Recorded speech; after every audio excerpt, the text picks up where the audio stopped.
Welcome to the Big Roofs podcast, the podcast where we talk to successful roofing contractors and industry leaders about how you can build a bigger, better, more profitable roofing business. We're your hosts, John and AJ, and it is just us today. So we're just going to have another convo.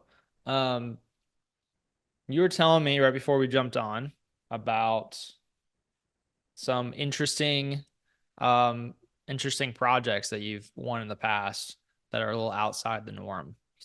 Called it an interesting niche. Want to talk about those? Yep.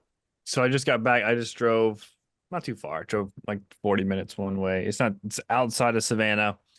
Um, I don't quote me. I could be wrong. I'm sure there's people listening, watching that are like, "Oh, that's not what that is." But here's what I see, and here's what I observe. I have not really researched this very much, but I do think it's a really interesting niche for all types of trade.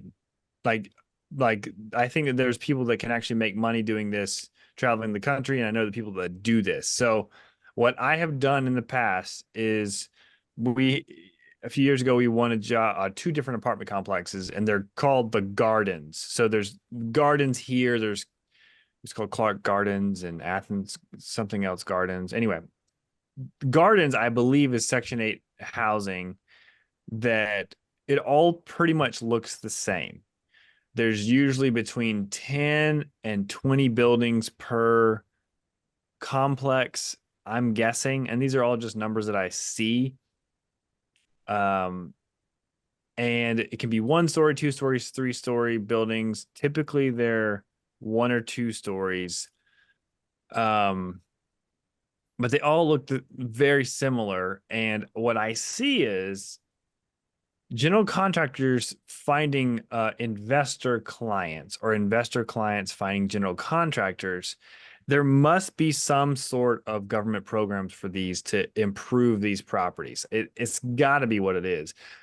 I won't try to speculate too much, but what I think is you improve the property, it enhances the community. I think it's a really good thing, truthfully, because a lot of these are lower income people that need nice places to live, and there's no one to do the work that they can afford because it's already subsidized anyway.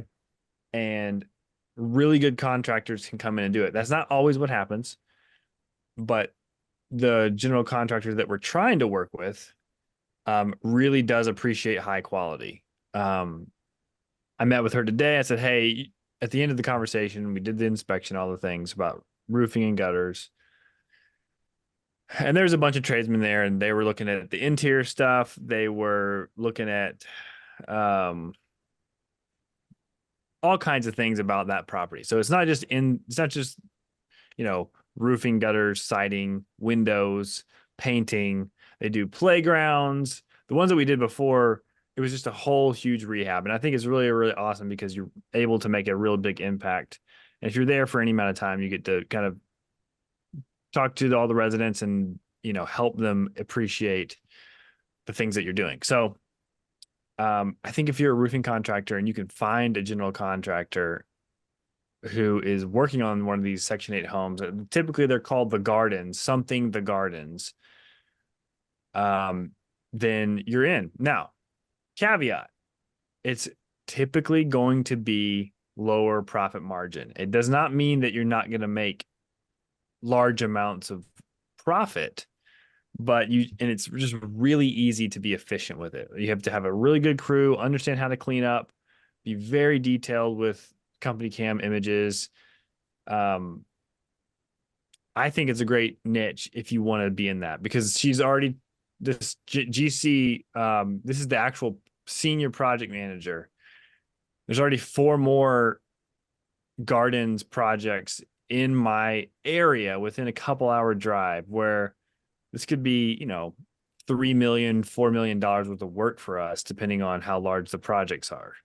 So, and even though it may be slow, so it's been slow for us for a while. In the past 6 to 9 months, it's been pretty slow. We had a decent end of third quarter last year, but around 9 months has been pretty slow just for the residential side. This is a really great way, as long as you understand how to work these jobs, generate pretty large amounts of dollars of profit. So I just rambled on a lot about that. That's just what I've observed. I know these projects go on all over the country. I know that there's tons of investors who do this. I know there's tons of general contractors who do this, but getting in with one and building those relationships is how you succeed, is what I've What seen. did you say?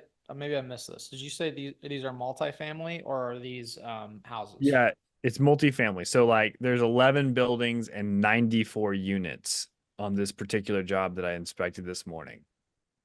So yeah, definitely multifamily. There's a couple different size and height buildings.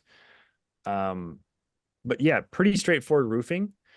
Um, and generally there's a budget to do any kind of um, there's definitely always a budget to do decking replacement. There's always a budget for contingency.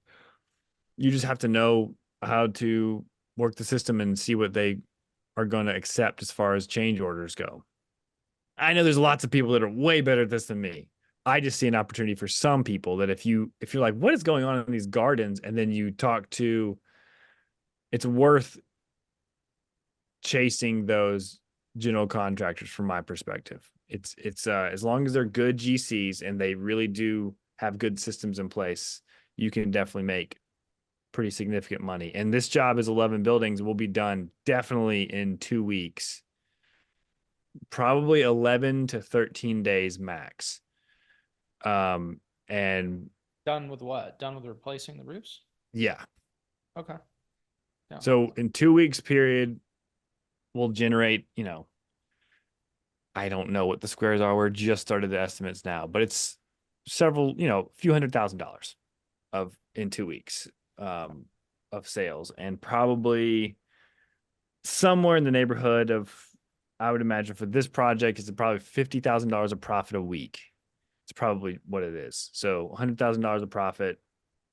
I'm just guessing right now. I don't even know, but it's not a bad gig to do. It's really easy roofing.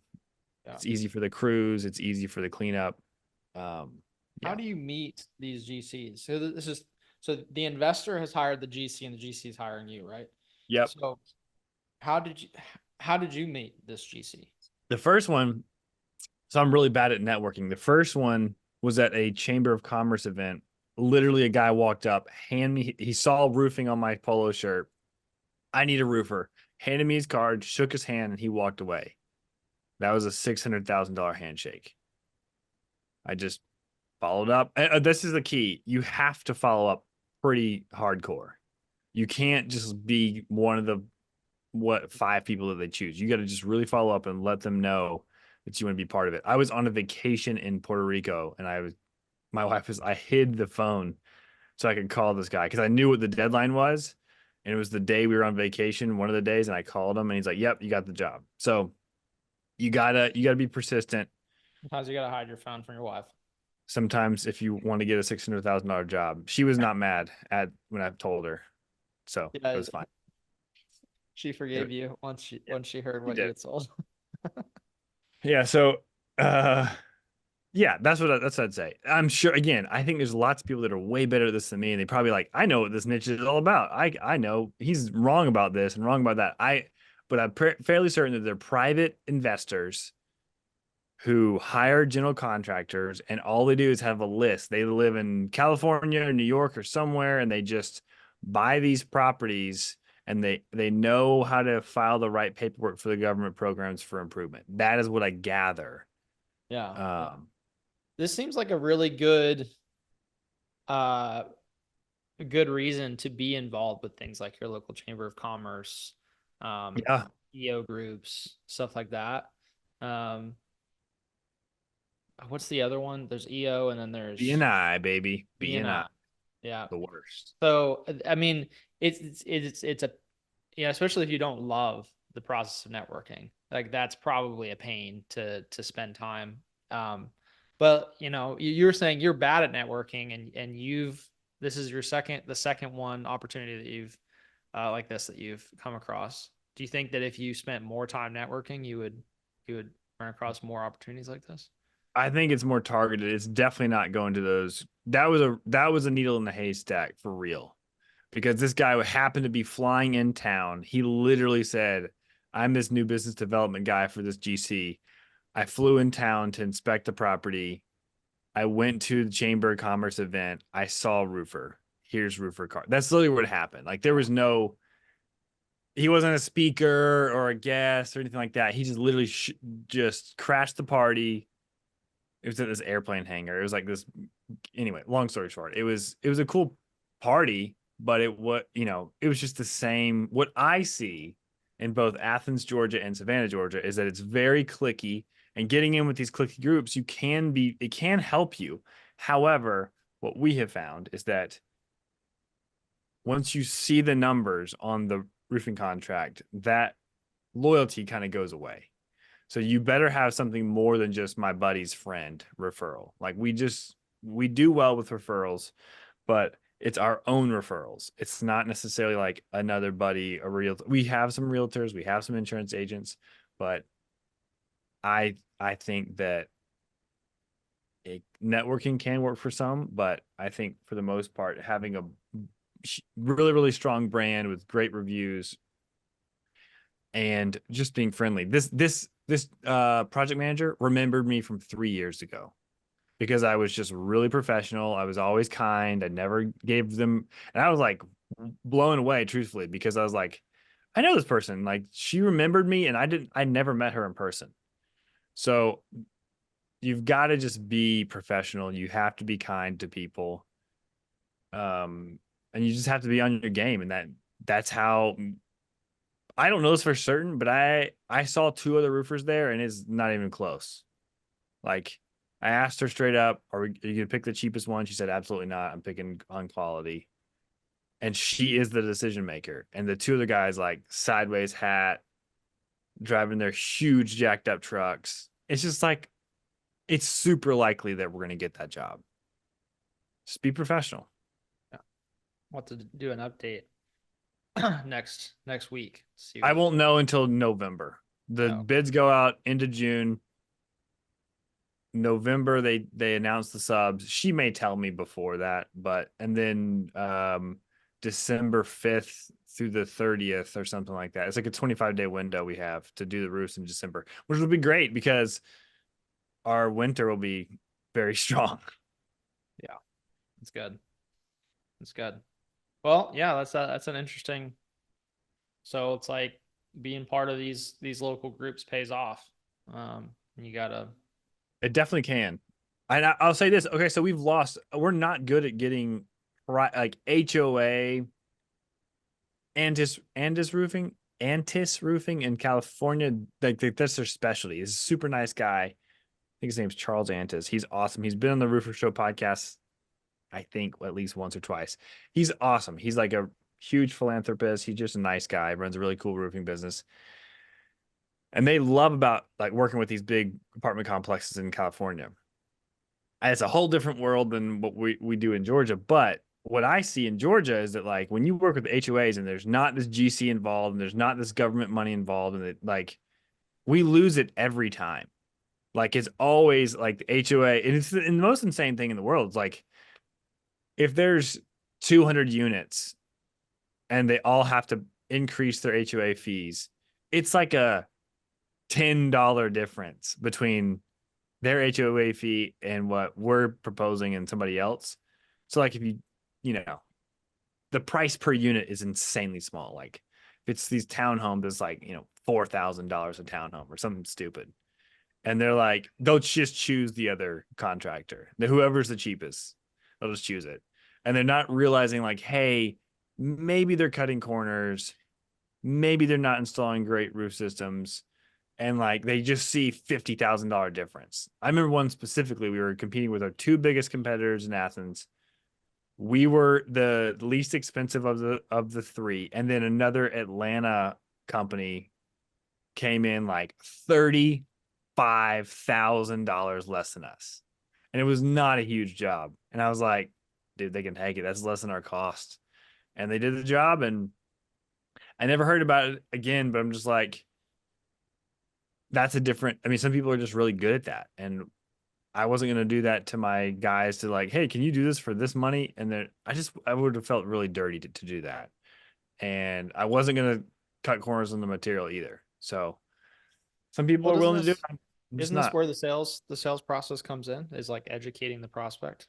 Oh, Like, this is the worst part about it. There's not one single person. I was like doing work with the HOA president, and they may love you, but then they come to the board and there's 6 people or 5 people, whatever it is. And the yeah, board members have never met me. They're not letting me do presentations with them. I've never been great at selling commercial stuff because I do sell on emotion and on like quality and high level professionalism and general commercial. They just look at the number. They don't care. They don't want to listen. I've had other vendors come in with me. This huge church in Atlanta.